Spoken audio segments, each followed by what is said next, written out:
Welcome बेटा। हम start करने जा रहे हैं 9th क्लास की जो आपकी है बायोलॉजी, उसका जो पहला यूनिट है दैट इज द सेल। उसी को सबसे पहले हम यहां से स्टार्ट करेंगे और देखेंगे आगे उसमें क्या टॉपिक्स आते हैं, क्या लेक्चर्स आते हैं, कौन सी टर्मिनोलॉजीज उसमें बनती है, हम वो आगे यहाँ पे डिस्कस करेंगे। तो फ्रॉम द टुडे हम स्टार्ट करने जा रहे हैं क्लास 9th का जो बायोलॉजी सेक्शन या पोर्शन है उसको हम लेके चलेंगे यहां से। अब जो बायोलॉजी पोर्शन आपका है that is the first topic जो उसमें है दैट इज द सेल। जो पहला उसमें है दैट इज द सेल। अब सेल जो है इसके बारे में थोड़ी सी कंसाइज हिस्ट्री पहले हम डिस्कस करेंगे, उसके बाद देखेंगे आगे है क्या इसमें टर्म्स और topics.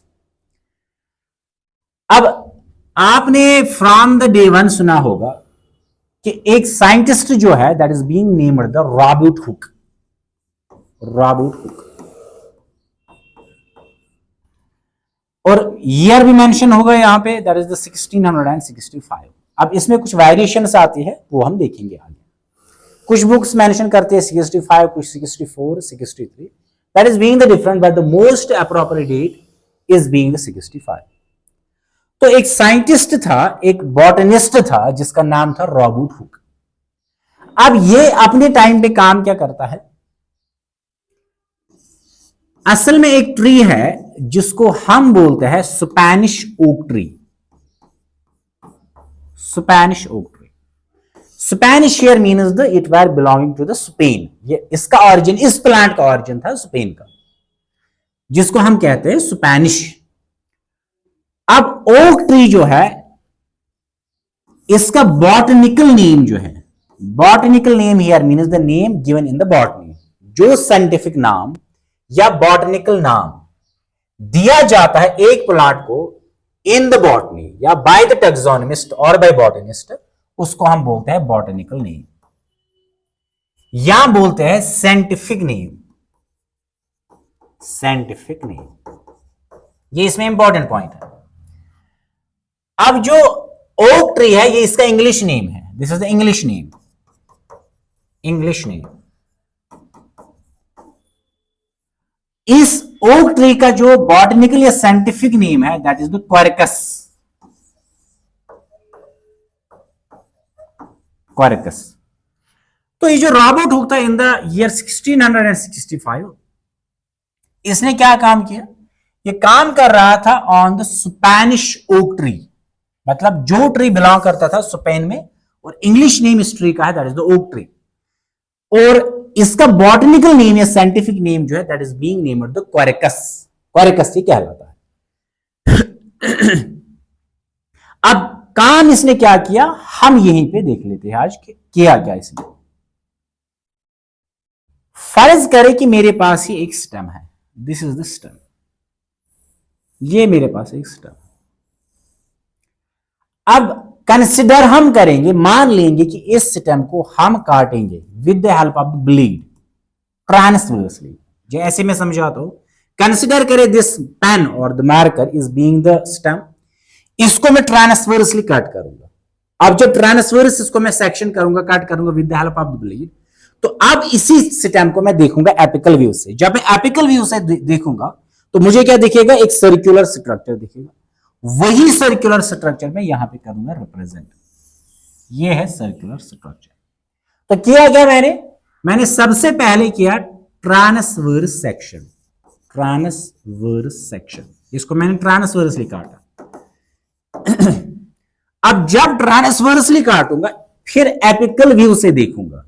Apical view means over the eye, तो मुझे क्या मिलेगा, एक सर्कुलर स्ट्रक्चर मिलेगा। अब इस सर्कुलर स्ट्रक्चर में क्या क्या मुझे मिलेगा उसी को हम देखते हैं, या रॉबर्ट हुक ने क्या देखा वो देखते हैं। तो सबसे पहले इस स्टेम में आउटर लेयर ऑफ सेल्स होती है जिसको हम कहते हैं एपिडर्मिस। एपिडर्मिस। इस एपिडर्मिस के इनसाइड प्रेजेंट एक सिंगल लेयर ऑफ सेल्स या डबल लेयर ऑफ सेल्स होती है। Majorly it is the single cell layer. This layer is said to be called phlegm. ये कहलाती है phlegm।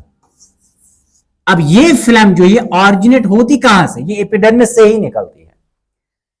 एक कैम्बियल टिश्यू होता है उससे निकलती है। तो एपिडर्मिस के इनसाइड प्रेजेंट एक टिश्यू होता है दैट इज कॉल्ड फिलम, और इसी फिलम को हम बोलते हैं कॉर्क। ये टर्म आपने मेजर सुनी होगी, जहां पे भी आप रॉबर्ट हुक का जिक्र देखोगे वहां पे एक टिश्यू, एक टर्म आपको आएगा दैट इज द कॉर्क। क्यों डिस्कस आएगा उसका? क्योंकि आपने सुना होगा कि रॉबर्ट हुक जो था उसने काम क्या किया, उसने स्पेनिश ओक ट्री का क्या लिया था, cork tissue, cork tissue, dead tissue, ये जो था ये था डेड। अब यही कॉर्क टिश्यू, अब कॉर्क क्या है, cork is the tissue which is called the film present inside the epidermis. अब यही कॉर्क टिश्यू जो डेड था, डेड कॉर्क टिश्यू, इसी को एनालाइज किया था किसने, रॉबर्ट हुक ने। लिया था कहां से, from the Spanish oak tree, जिसका साइंटिफिक नेम क्या है, क्वेरकस, जिसका साइंटिफिक नेम है क्वेरकस। अब इसने क्या काम किया, इसने लिया डेड कॉर्क टिश्यू, किसका लिया, स्पेनिश ओक ट्री, जिसको हम बॉटनिकल नेम में कहते हैं क्वेरकस। देखा किसके अंडर, इसने इसको देखा under the simple microscope, simple microscope देखा, सिंपल माइक्रोस्कोप। अब जब इसने डेड कॉर्क टिश्यू देखा अंडर द सिंपल माइक्रोस्कोप, तो इसको क्या मिला, हम वो देख लेते हैं। अच्छा, बोला जाता है कि जो रॉबर्ट हुक था, जब इसने डेड कॉर्क टिश्यू देखा तो क्या मिला इसको, इसको एक हॉनीकॉम्ब लाइक स्ट्रक्चर मिला।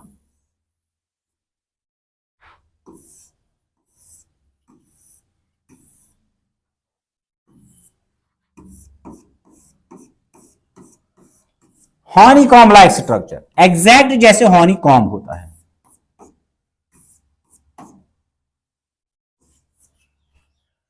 अब ये जो हॉनीकॉम्ब लाइक स्ट्रक्चर है, ये मिला रॉबर्ट हुक को, कब मिला, जब उसने देखा डेड कॉर्क टिश्यू एक स्पेनिश ओक ट्री का under the simple microscope.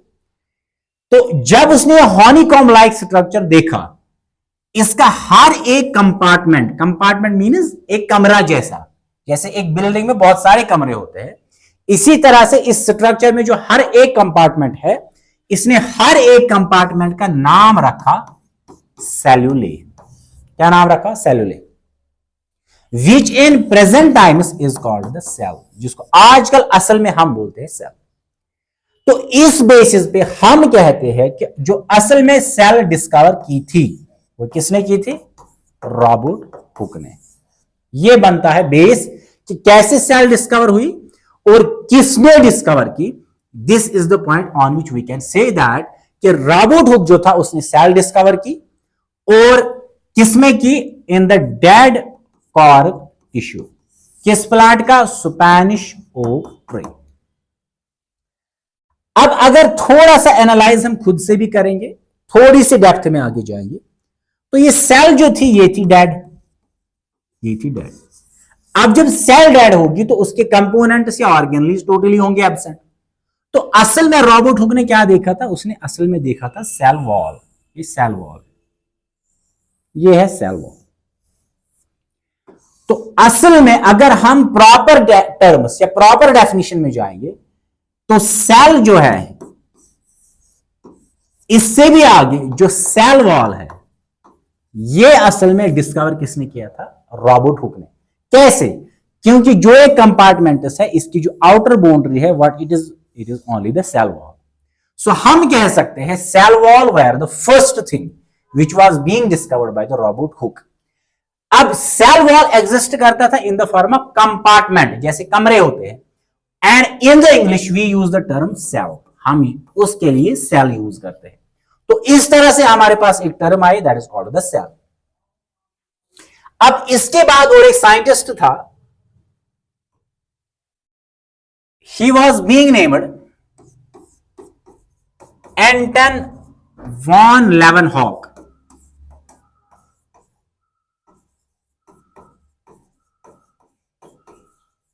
Anton von Leeuwenhoek, इसने क्या काम किया, लेट मी सी। इसने सबसे पहले काम किया, इसने लिया brackish water sample, brackish water sample. Brackish water sample here means unpolluted water. जैसे in July या समर्स में, जब किसी पिट में, किसी खड्डे में पानी भर जाता है तो उसमें माइक्रो ऑर्गेनिज्म आसानी के साथ आ जाते हैं, बैक्टीरिया है, फंजे है, एल्गे है, एटसेट्रा। तो एक ब्रैकिश वाटर सैंपल इसने लिया, इसने वो देखा अंडर द माइक्रोस्कोप। अब कुछ कहते हैं सिंपल एंड सम डू से it was the compound microscope, but the main preference is being given the compound microscope. अब इस कंपाउंड माइक्रोस्कोप में जब एंटन वन लेवनहॉक ने क्या देखा, ब्रैकिश वाटर सैंपल। इस ब्रैकिश वाटर सैंपल में इसने क्या देखा, he find the tadpole like structures. इसने देखे टैडपोल लाइक स्ट्रक्चर्स,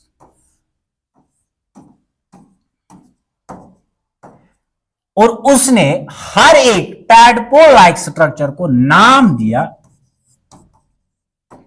एनिमल्क्यूल।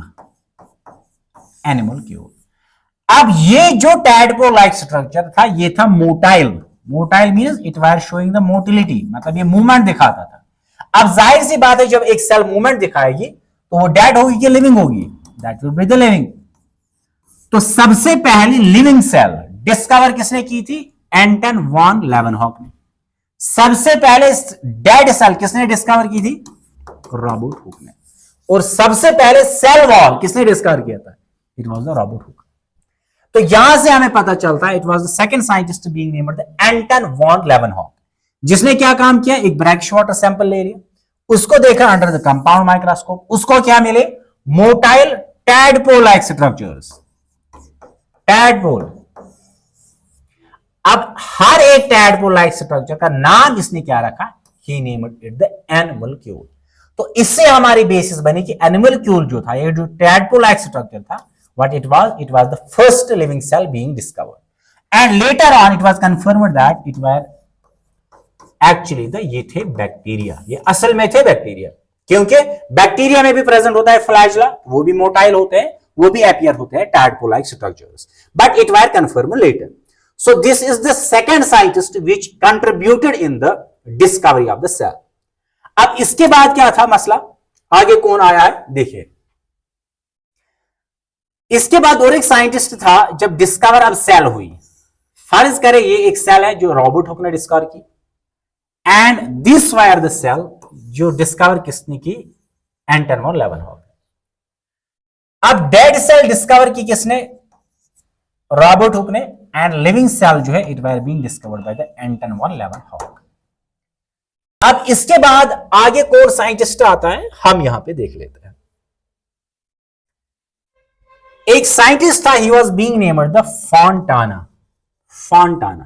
ये मेजरली जो लोअर क्लास बुक्स है लाइक द 9th-10th उसमें से स्किप होता है, जो 11th-12th रेफरेंसेस है, specially not in case of the text, तो रेफरेंसेस में ये चीजें, ये पॉइंट्स मेंशन होते हैं।